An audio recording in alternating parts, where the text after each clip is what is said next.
Bojové vozidlo pěchoty, které váží skoro stejně jako hlavní bojový tank, stojí $18 milionů za jeden kus a přitom se dokáže hromadně kazit přímo na cvičení. Zní to jako špatný vtip, ale přesně tak lze popsat německé BVP Puma. Tento stroj vyvíjeli téměř 4 desetiletí. Měnili názvy projektů, omezovali objednávky, nafukovali rozpočty. A když ho konečně dodali armádě, připravilo taková překvapení, že německým generálům začalo cukat v oku. Ale abychom pochopili, jak Německo k tomuto výsledku dospělo, musíme se vrátit na začátek 80. let 20. století, kdy to všechno teprve začínalo. V té době mělo německé vojsko ve výzbroji BVP Marder. Stroj, který se objevil už na konci 60. let a v 80. letech už neodpovídal moderním požadavkům. Němci to chápali velmi dobře. Do výzbroje už dostali tank Leopard 2 a armáda potřebovala bojové vozidlo pěchoty schopné působit s ním v jedné linii. Marder se k tomu hodil čím dál méně. Jeho pancéřování nevydrželo palbu moderních automatických kanonů. Pohyblivost zaostávala a možnosti ochrany výsadku před kumulativní municí byly vyloženě slabé. Bylo zapotřebí zcela nové vozidlo, které by dokázalo pěchotu nejen dovést k pozicím, ale udělat to pod palbou a přitom krýt vojáky před pozemními i vzdušnými hrozbami. V roce 1984 zveřejnil Spolkový úřad pro nákup výzbroje požadavky na perspektivní bojové vozidlo pěchoty. A právě tady začíná historie, která se u Němců bude opakovat po celá desetiletí, chtěli příliš mnoho. Požadavky byly natolik nadsazené, že to vypadalo, jako by úřad neobjednával BVP, ale létající pevnost na pásech. Vozidlo mělo dostat modulární pancéřování schopné vydržet zásah 30 mm granáty. Mělo přepravovat plnohodnotné družstvo pěchoty a přitom, pozor, jeho hmotnost musela umožňovat leteckou přepravu. To znamená, že Němci chtěli současně těžký pancíř i lehkou váhu, což samo o sobě zní jako vzájemně se vylučující pojmy. Protože úřad chápal, že takové vozidlo nepůjde vytvořit rychle, počítal s dobou vývoje kolem 10 let. V období od roku 1997 do roku 2001 se plánovalo nakoupit 1000 kusů nových BVP a zařadit je do výzbroje. 1000 kusů. Bylo to ambiciózní číslo, zvláště když uvážíme, že Německo na to nemělo dost peněz. Ale chutě byly právě takové a práce se rozjela. Vývoj svěřili společnosti Krauss-Maffei, stejnému podniku, který vytvářel tanky Leopard. Inženýři se pustili do projektu s názvem Marder 2 a do roku 1991 představili první prototyp pod označením V001. Když vozidlo zvážili, bylo jasné, že z letadly se mohou rozloučit už v této fázi. Prototyp vážil 43 tuny. Byl to opravdový netvor. Osadili ho kanonem od firmy Rheinmetall, který mohl používat munici ráže 35 a 50 mm. Přičemž změna ráže se prováděla prostou výměnou hlavně. Vozidlo pojmulo až 10 lidí, z nichž 7 tvořil výsadek. Postavili pouze jeden exemplář s tímto kanonem a testovali ho do roku 1992. A pak se stalo něco, co převrátilo celý vojenský průmysl Evropy i Spojených států. Sovětský svaz přestal existovat. Hlavní protivník, kvůli kterému se všechny ty tanky, vozidla a protiletadlové komplety vytvářely, prostě zmizel z mapy světa. A spolu s ním zmizelo i zdůvodnění pro gigantické vojenské rozpočty. Mnoho perspektivních projektů na obou stranách Atlantiku bylo zrušeno a Marder 2 byl jedním z nich. Financování omezili a projekt uložili do šuplíku. Tisíce kusů nových vozidel zůstaly na papíře a armáda dál jezdila ve stárnoucích Marderech. Přestávka trvala do roku 1996, kdy se v Německu znovu začalo uvažovat o přezbrojení. Tentokrát si ukousli ještě větší sousto. Objevil se projekt s dlouhým německým názvem, který se pro zjednodušení zkracoval na 3 písmena. Myšlenka spočívala ve vytvoření celé rodiny obrněných vozidel.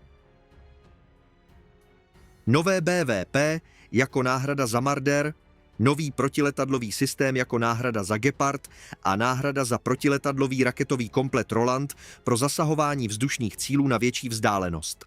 Byl to monumentální plán masového přezbrojení, který vyžadoval ještě více peněz než předchozí neúspěšný projekt. Zdravý rozum nakonec zvítězil nad ambicemi. Po zvážení všech pro a proti se němečtí vojenští úředníci v roce 1998 rozhodli upustit od grandiózního plánu na vytvoření celé rodiny obrněnců a soustředit se výhradně na vývoj nového bojového vozidla pěchoty. Protiletadlové systémy a raketové komplety počkají, ale náhrada za Marder byla potřeba už včera. Projekt dostal zkrácený název ze dvou německých slov Neuer Schützenpanzer, což v podstatě znamenalo prostě nové bojové vozidlo pěchoty. Znělo to stroze a vojensky, ale zatím stál konkrétní úkol, který Němci nedokázali vyřešit už 15 let. Zajímavé je, že touha nakoupit 1000 kusů nikam nezmizela. Toto číslo prostě přenesli z jednoho projektu do druhého, jako by bylo vytesáno do kamene. 1000 obrněných vozidel. A nebylo jasné, proti komu je chce Německo v takovém množství použít, když hlavní vojenská hrozba z východu už několik let neexistovala. Ale na papíře vypadalo číslo solidně a zatím nikdo nespěchal s jeho úpravou. Jedním z klíčových požadavků stále zůstávala možnost přepravy nového obrněnce na palubě vojenského transportního letadla Airbus A400M. To okamžitě stanovilo přísné limity pro hmotnost budoucího stroje, maximálně 32 tuny. Současně armáda požadovala zesílené pancéřování korby, věže i déna. A znovu z toho byl začarovaný kruh. Chceš těžký pancíř, dostaneš těžký stroj, který se nevejde do letadla. Chceš se vejít do letadla, sundej pancíř a nechej posádku bez ochrany. Tento rozpor mezi hmotností a ochranou bude projekt provázet celou jeho historií. Aby projektu dali smysluplnější název, přejmenovali ho na Panther. S tímto dravým jménem mělo vozidlo vstoupit do výzbroje už v roce 2004. Ale i zde Němce čekalo zklamání. Inženýři nedokázali skloubit všechny požadavky armády v jedné korbě. Buď bylo pancéřování nedostatečné, nebo hmotnost překračovala limity, nebo cena letěla do vesmíru. 4 roky padly na nekonečné úpravy technických zadání, spory mezi vojákmi a konstruktéry a pokusy najít kompromis mezi chtěným a možným. Nakonec v roce 2002 německá vláda schválila rozpočet na nový vývoj. Ale spolu s penězi přišla další změna názvu. Teď se projekt jmenoval Igel, což v překladu z němčiny znamená ježek. Od dravého pantera k pichlavému ježkovi. Taková byla evoluce německého vojenského pojmenovávání. Těžko si představit, jak nepřítel sedí v zákopu a vysílačkou hlásí, že se k jeho pozicím blíží tucet ježků. Ostatně název byl až druhořadý. Hlavní bylo konečně začít skutečnou práci. Pro vytvoření nového bojového vozidla pěchoty byl v témže roce 2002 založen společný podnik s názvem Project System and Management, zkráceně PSM. Společnost spojila úsilí dvou gigantů německého zbrojního průmyslu Krauss-Maffei-Wegmann a Rheinmetall Landsysteme. Krauss-Maffei v té době už prošla firemními změnami. Už v roce 1999 koupila 51% akcií její zbrojní divize firma Wegmann. A od té doby se podnik začal jmenovat Krauss-Maffei-Wegmann. Takže inženýři, kteří pracovali na neúspěšném Marderu 2, teď dostali druhou šanci. Znali všechna úskalí a mohli vzít v úvahu chyby z minulých let. Podle podmínek smlouvy měla PSM vytvořit jeden plnohodnotný prototyp a několik prototypů jednotlivých součástí pro ukázku možností. Práce začala a už v roce 2003 představili první prototyp, který konečně dostal to jméno, pod nímž stroj známe dnes. Puma. Od Mardera, 2 přes Panthera a ježka až k Pumě. Cesta dlouhá skoro 20 let a 4 přejmenování. V roce 2004 smlouvu rozšířili. Teď měla PSM vyvinout už 5 prototypů a následně zavést sériovou výrobu 405 kusů. Zkoušky prvního vzorku pokračovaly do roku 2005 a 5 objednaných prototypů bylo armádě dodáno k polním zkouškám až v roce 2008. A právě tady začaly opravdové problémy, protože skutečné polygony nejsou tovární hala ani reklamní leták. Při zkouškách se ukázalo, že 5 párů pojezdových kol je na stroj s takovou hmotností příliš málo a jejich počet je nutné zvýšit na 6. Výkon motoru nestačil, což znamenalo, že je potřeba nová pohonná jednotka. Ochrana proti kumulativní munici byla nižší, než se čekalo, a armáda požadovala vytvoření několika variant modulárního pancíře s lepšími vlastnostmi. Dno museli také upravit. Zkušenosti z válek v Iráku a Afghánistánu ukázaly, že po domácku vyrobené výbušniny představují smrtelnou hrozbu pro jakoukoliv obrněnou techniku a ochrana před nimi musí být na nejvyšší úrovni. Všechny tyto úpravy byly naprosto nezbytné, ale každá z nich neúprosně přidávala kilogramy k už tak velké hmotnosti stroje. Když inženýři provedli všechny požadované změny, postavili vozidlo znovu na váhu a výsledek byl předvídatelný. Puma v pancéřované verzi překročila hranici 43 tun. Sen o tom, že ji naloží do transportního letadla a přepraví na druhý konec světa, se definitivně rozplynul. Formálně existovala možnost před naložením sundat část modulů, odmontovat prvky pancéřování a další vybavení, aby se vešly do povolené váhy. Ale po vyložení by posádka musela strávit obrovské množství času sestavováním stroje do bojové pohotovosti. V podmínkách skutečného konfliktu to zcela znehodnotilo samotnou myšlenku rychlého přesunu. Jeden z klíčových požadavků, který němečtí vojenští činitelé prosazovali od začátku po téměř 20 let, se ukázal jako nesplnitelný. Základní verze s odlehčeným pancéřováním a hmotností 31 a 25 tuny se sice stále mohla vejít na palubu letadla, ale byl to stroj s minimální ochranou a posílat ho v takové podobě do nebezpečné oblasti nemělo velký smysl. Úpravy trvaly zhruba rok a v roce 2009 se konalo další kolo zkoušek. Na jejich základě byla Puma oficiálně přijata do výzbroje a odeslána do předsériové výroby. První dva předsériové stroje přišly k jednotkám v roce 2010, ale to ještě neznamenalo, že je Puma připravena k masové výrobě. Čekala jí celá řada dalších prověrek, které měly potvrdit, že stroj dokáže pracovat v jakýchkoliv podmínkách, v nichž se může německý voják ocitnout. Zkoušky probíhaly v nejrůznějších klimatických pásmech.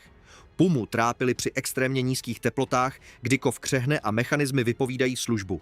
Poté ji převáželi do podmínek velkého horka, kde motor a elektronika čelili mezním zatížením. Vozidlo topili v blátě. Nutili ho bořit se do písku a překonávat kamenité úseky. Každá taková zkouška odhalila nové nedostatky, které bylo nutné odstranit, a proces schvalování konečné sériové verze se protáhl o další roky. Německá důkladnost v tomto případě pracovala proti rychlosti. Každou součástku kontrolovali a znovu prověřovali, každý problém zdokumentovali a odstranili a pak kontrolovali znovu. K tomu, co šlo nazvat konečným sériovým standardem, dospěli až v roce 2013, tedy od okamžiku oficiálního přijetí do výzbroje do schválení sériového vzorku uplynuly 4 roky. Ale i tady se Němci rozhodli své plány přehodnotit. Zatímco dříve šlo o 405 kusů, teď objednávku snížili na 350. Důvody byly stále stejné. Rozpočtová omezení a absence zjevné vojenské hrozby, která by ospravedlnila masovou výrobu tak drahé techniky. Zdůvodnění pro takové množství znělo dosti neurčitě.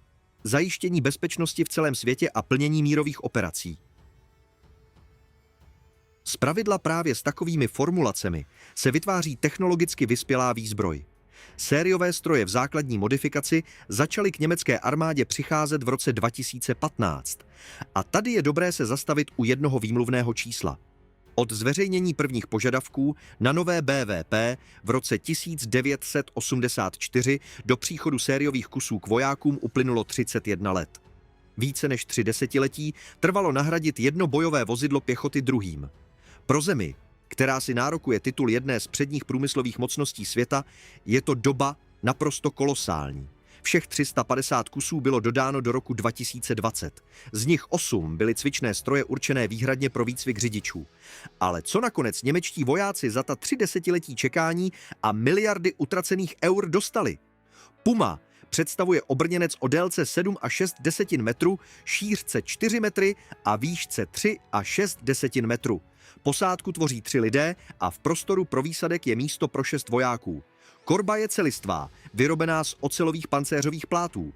Vozidlo existuje ve 2 variantách pancéřování a rozdíl mezi nimi je obrovský. Verze se základní úrovní ochrany, označovaná písmenem A, váží 31 a 25 tuny.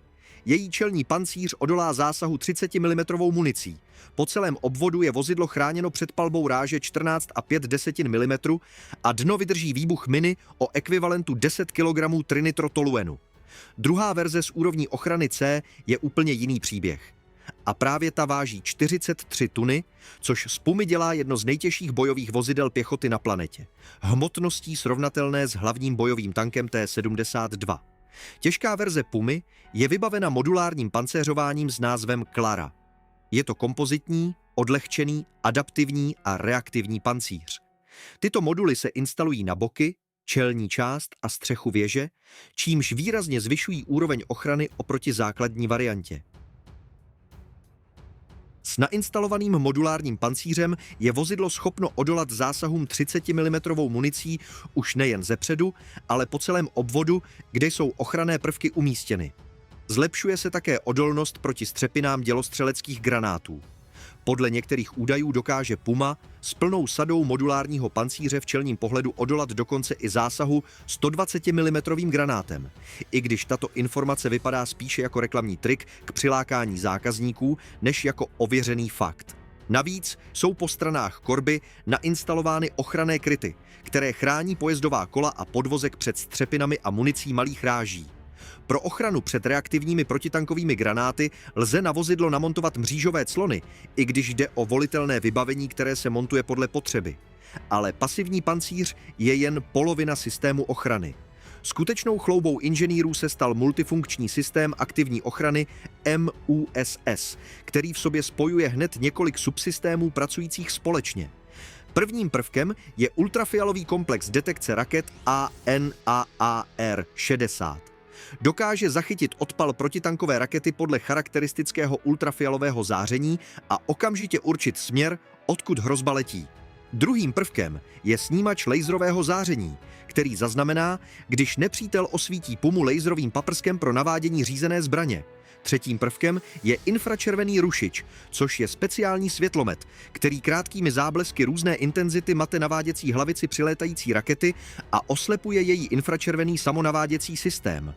Všechny tyto subsystémy pracují v automatickém režimu a dokážou na hrozbu reagovat rychleji, než si posádka stačí uvědomit, co se děje.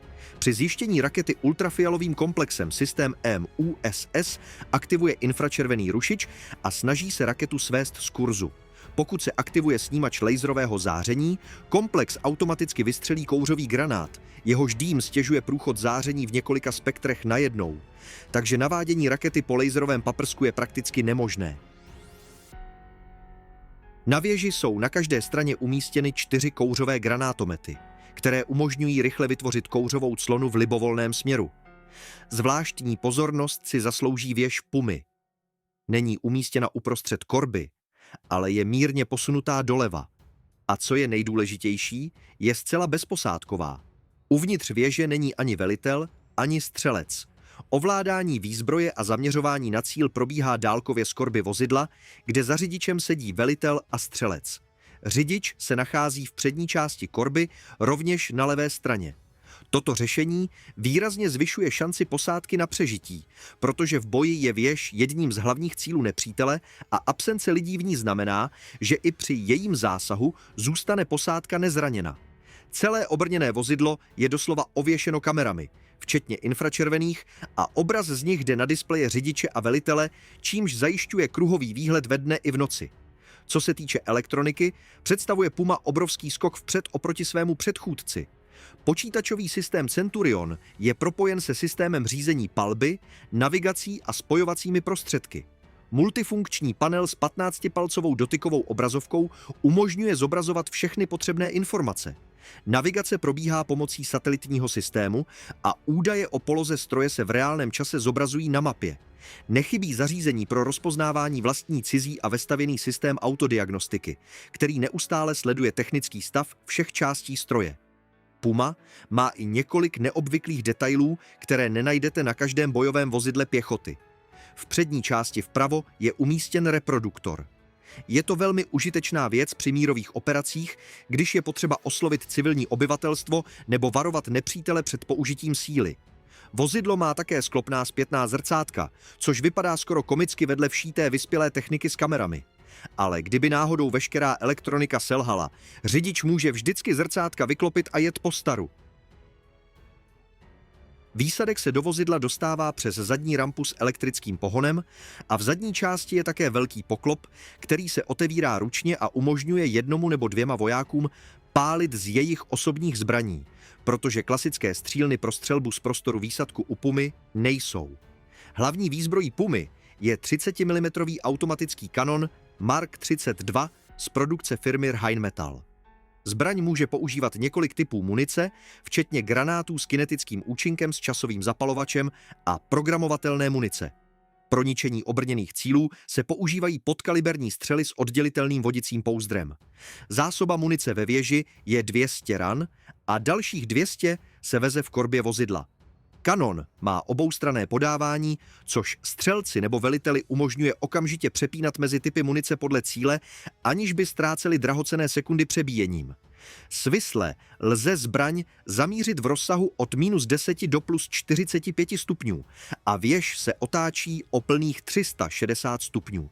V případě potřeby lze celou zásobu 200 ran vystřílet za pouhou 1 minutu nepřetržité automatické palby a maximální dostřel činí přibližně 3 kilometry. Zaměřovací systémy Pumy jsou kapitolou sami pro sebe a právě ony jsou jedním z důvodů tak vysoké ceny stroje. Na horní části věže je umístěn stabilizovaný panoramatický zaměřovač velitele, který obsahuje termovizi, laserový dálkoměr a denní kameru. S jeho pomocí velitel vyhledává a rozpoznává cíle na velkou vzdálenost. Vlevo, v přední části věže je osazen optoelektronický zaměřovač střelce s vlastní termovizí, dálkoměrem a denní kamerou. Systém zaměřování a sledování cílů je plně digitální, což zajišťuje vysokou přesnost palby z místa i za jízdy. Jako doplňková zbraň slouží kulometráže 5,56 mm model MG4 A1 s maximálním dostřelem kolem 1 kilometru a zásobou 2000 nábojů. Ale nejvážnějším doplňkem palebné síly Pumy jsou izraelské protitankové řízené střely Spike. Odpalovací zařízení mohou být umístěna na levé straně věže a vozidlo nese současně až 2 rakety připravené k odpalu, přičemž další se vezou uvnitř korby. V německé armádě tento komplet dostal vlastní označení MELS, což v překladu znamená víceúčelový lehký raketový systém. Historie příchodu střel Spike do německé armády je sama o sobě pozoruhodná. V roce 2019 podepsalo Německo s Izraelem velký kontrakt na nákup až 11 500 řízených střel a přibližně 214 odpalovacích zařízení s termínem dodání do roku 2025. Podle posledních dostupných údajů bylo do Německa dodáno asi 82 kompletů a více než 2100 raket. Dnes používaná verze umožňuje ničit cíle na vzdálenost až 4 kilometry, ale očekává se dodávka modernizované verze Spike druhé generace s prodlouženým dosahem až na 5,5 kilometru. Takto plně vybavená Puma v těžké verzi s modulárním pancířem, automatickým kanonem, kulometem, protitankovými raketami a systémem aktivní ochrany představuje velmi hrozivou bojovou jednotku, schopnou řešit širokou škálu úkolů na bojišti. Jenže jedna věc jsou parametry na papíře a úplně jiná věc je skutečný provoz u jednotek. A právě tady připravila Puma Němcům velmi nepříjemné překvapení. Během cvičení prováděných v období let 2022 až 2023 vyřadilo 18 bojových vozidel pěchoty Puma z provozu a stroje nedokázaly splnit zadané úkoly. 18 vozidel není ojedinělý případ, ale systémový problém, který zpochybnil bojeschopnost celého vozového parku. Porouchané stroje poslali do opravy a v Německu se zcela vážně začalo uvažovat o tom, zda má vůbec smysl v nákupech pokračovat. Pro obrněnec, který vyvíjeli přes 30 let a do kterého vložili miliardy eur, byl hromadný výpadek na cvičení skutečnou ranou pro jeho pověst. Události roku 2022 však všechny výpočty převrátily. Německo se rozhodlo předat Ukrajině bojová vozidla pěchoty Marder. Přesně ta, která měla Puma nahradit. Armáda začala rychle přicházet o své staré stroje a nových Pum nebylo dost pro úplné přezbrojení. Otázka budoucnosti programu se vyřešila sama. Vzdat se Pum už nebylo možné, protože alternativa prostě neexistovala. V roce 2023 si německá vláda u společnosti PSM objednala další várku 50 kusů. Hodnota smlouvy včetně pomocného vybavení činila 1,5 miliardy eur, což dává přibližnou představu o ceně jednoho stroje zhruba 17 až 18 milionů dolarů za kus. Všech 50 kusů mělo k vojákům dorazit v roce 2024 a Němci museli zrychlit proces doplňování obrněné techniky, k čemuž je dotlačila válka na východě Evropy.